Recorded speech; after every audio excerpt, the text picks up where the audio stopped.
ఇవాళ పిల్లల్లో ఏదో ప్రత్యేకమైన ఉత్సాహం కనిపిస్తోంది. పిల్లలు అందరూ చాలా ఎనర్జెటిక్ గా అందరూ ఆడుకుంటూ చదువుకుంటున్నారు. అది ఏమిటే తెలిస్తే ఆశ్చర్యపోతావ్ రవి.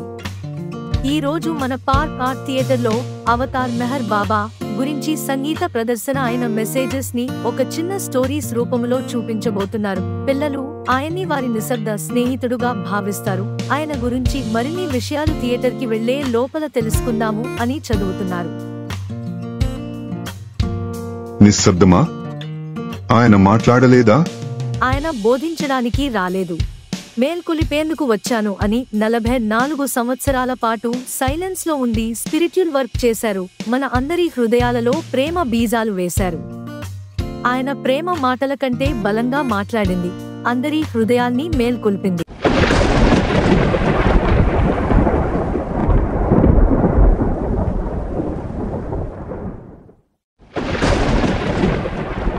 ఈ మాటలు నాకు చాలా డీప్ గా అనిపిస్తున్నాయి. ప్రదర్శనకు టైం అయినట్టు ఉంది. మనము ఆలస్యం చేయకుండా థియేటర్ కి వెళ్దాం.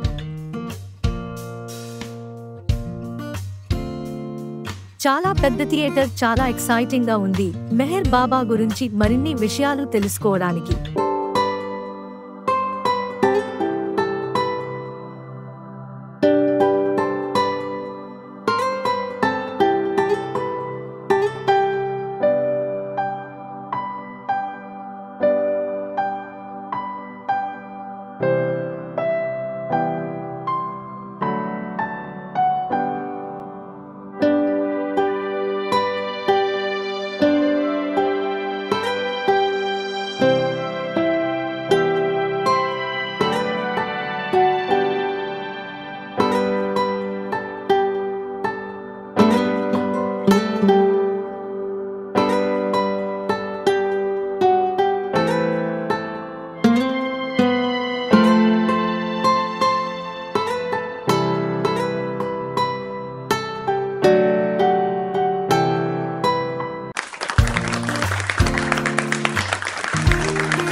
రవి ఎంత బాగా ప్లే చేశారు. మెహర్ బాబా నామాన్ని ఎంత మధురముగా ఉంది.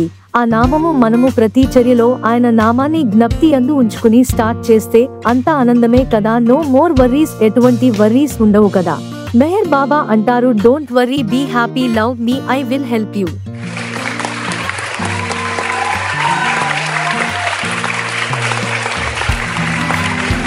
స్కూల్లో ఈవినింగ్ స్నాక్స్ బెల్ ఇచ్చారు. పిల్లలు అందరూ చాలా హ్యాపీగా వాళ్ళ ఫేవరెట్ స్నాక్స్ తినడానికి రెడీ అవుతున్నారు. ధన్వి తన ఫేవరెట్ బాస్కెట్ తినడానికి బాక్స్ ఓపెన్ చేస్తూ మనసులో, ఈరోజు బాస్కెట్స్ అన్నీ నేనే తింటాను. ఈలోగా రాహుల్ తన స్నాక్స్ బాక్స్ మర్చిపోయి వచ్చారు. రాహుల్ ధన్విని చూసి, నేను స్నాక్స్ మర్చిపోయాను, నీ స్నాక్స్ షేర్ చేస్తావా ధన్వి అని అడిగారు. నేను అంటూ ఆలోచనలో పడిన ధన్వికి మెహర్ బాబా మెసేజ్ గుర్తుకి వచ్చింది. నిజమైన ఆనందము ఇతరులను ఆనందింప చేసినప్పుడే కదా కలుగుతుంది అని తలుచుకుని రాహుల్కి తన బాస్కెట్స్ షేర్ చేసింది.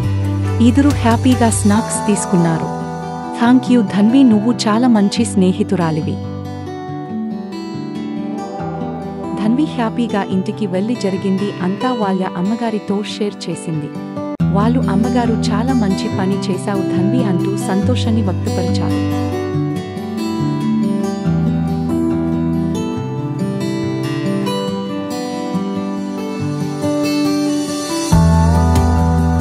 రోజు నుంచి పిల్లలు అందరూ మెహర్ బాబా మెసేజెస్ వాళ్ళ జీవితములో ఆచరిస్తూ ప్రేమతో, ఆటలతో, చిరునవ్వులతో మెహర్ బాబా ప్రేమను పంచడం మొదలుపెట్టారు.